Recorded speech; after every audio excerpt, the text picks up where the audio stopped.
Long before concrete and cable towers stretched across the horizon, the Mobile-Tensaw Delta was crossed by paddle and pole.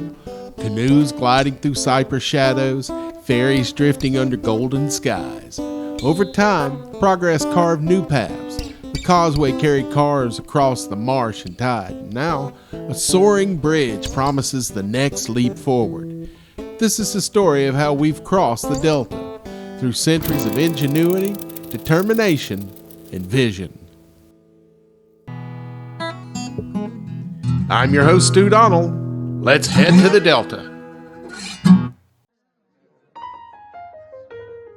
Before the causeway, before the bayway, before the Dolly Parton Bridge, crossing the Mobile-Tensaw Delta was a whole different adventure. No asphalt, no arches, just water, mud, and a world of patience. Back then, if you wanted to get from Mobile to Baldwin County, you took a ferry. Flatboats, steamboats, and later, gasoline-powered launches chugging across the bay, loaded with passengers, wagons, and eventually even Model Ts. Didn't like boats? You could try the long way around, a winding overland route through Bay Minette and Stockton, but it was slow, muddy, and often impassable after a good rain. Horse-drawn wagons got stuck, early cars overheated, and the Delta didn't give a rap. Locals had their own ways. Skiffs, dugout canoes, and pirogues slipped through the bayous. Fishermen, traders, and families used the water like a highway, navigating by instinct and tide. And long before settlers arrived, native tribes like the Chickasaw and Appalachia used seasonal trails and dugout canoes to move through the wetlands. The Delta was their home, not a barrier. But travel was always at the mercy of the weather. Storms could cancel ferries. High water could wash out roads. Crossing the Delta meant risk, resilience, and a little luck. Then came the causeway.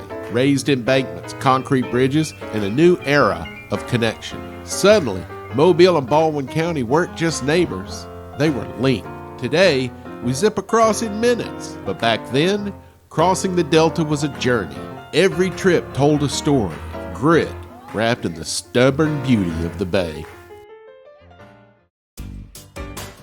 They call it the Causeway, a ribbon of road stretched across Mobile Bay, where asphalt meets alligator and seafood joints sit perched above the swamp. Built in 1926, the Mobile Bay Causeway, now officially called Battleship Parkway, was Mobile's first direct link to Baldwin County. Before the Jubilee Parkway, before I-10, this was the only way to cross. Well, it didn't involve a boat anyway. And it's not just a road, it's a corridor of culture. The USS Alabama stands guard at one end and a steel sentinel watching over decades of traffic, tourists, and tailgaters. But this road cuts through the Mobile-Tensaw Delta, one of the most biodiverse places in North America. That's why in 2007, they built a turtle fence, 3.4 miles long, to protect the endangered Alabama red-bellied cooter.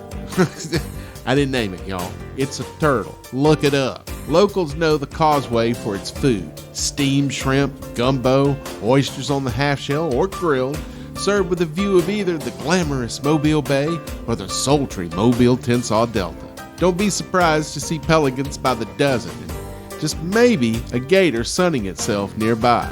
These restaurants aren't just stops, they're institutions. From the 50s onward, the Mobile-Tensaw Delta's nightlife evolved from rustic fish camps and roadside diners into a beloved corridor of seafood institutions. The Sea Ranch and Winslow's brought fine dining to the waterfront in the 60s and 70s, followed by more casual staples like the bluegill. Into the 2000s, spots like Felix's Fish Camp and R&R Seafood modernized the tradition with panoramic views and live music, helping to preserve the Delta's rich legacy. But the causeway is vulnerable, low and flat. It floods easily during hurricanes and storm surges. When the weather turns, it disappears beneath the waves. Still, it endures. A place where fishermen cast lines from the shoulder, where pelicans dive for dinner, and where Mobile's past and present meet in the mist. The Mobile Bay Causeway isn't just a road, it's a story of connection, conversation, and crawfish. And it's still being written, one sunset at a time.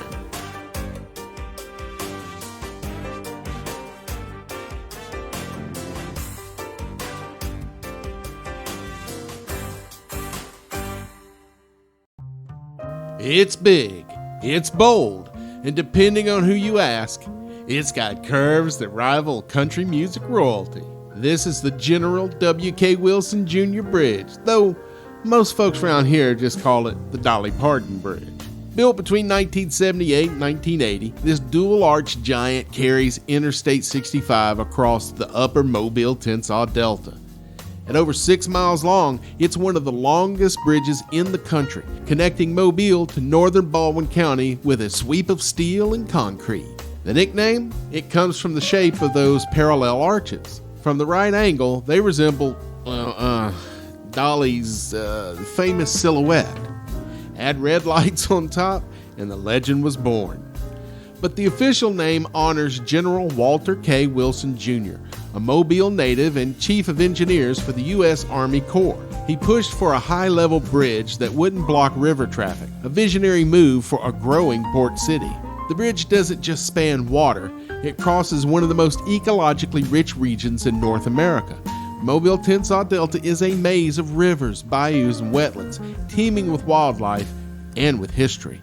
In 2014, the bridge made headlines when a fiery crash involving two semi-trucks damaged the northbound deck. One truck carrying petroleum barrels exploded. The fire was intense enough to melt concrete. Repairs took months, with traffic rerouted and lanes reduced, but the bridge held strong. Today, the Dolly Parton Bridge stands as both a vital artery and a local icon. It's a tribute to engineering, to Mobile's river heritage. It's a Southern icon, named for a Southern icon.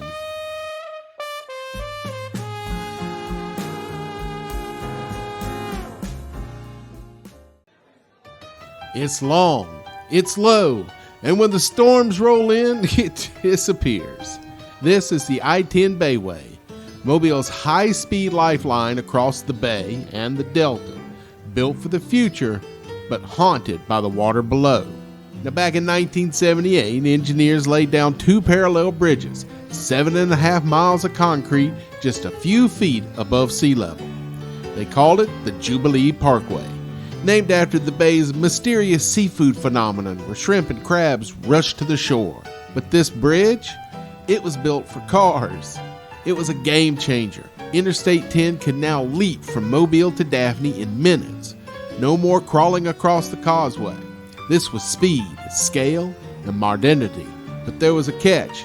The bayway sits low, just 3 feet above the water in some spots. When hurricanes hit, it floods. When storm surge rises, it vanishes. And when it's closed, the Gulf Coast feels it. That's why Alabama launched a massive replacement project. A new bayway, 25 feet high, 6 lanes wide, storm resilient, and ready for the next century.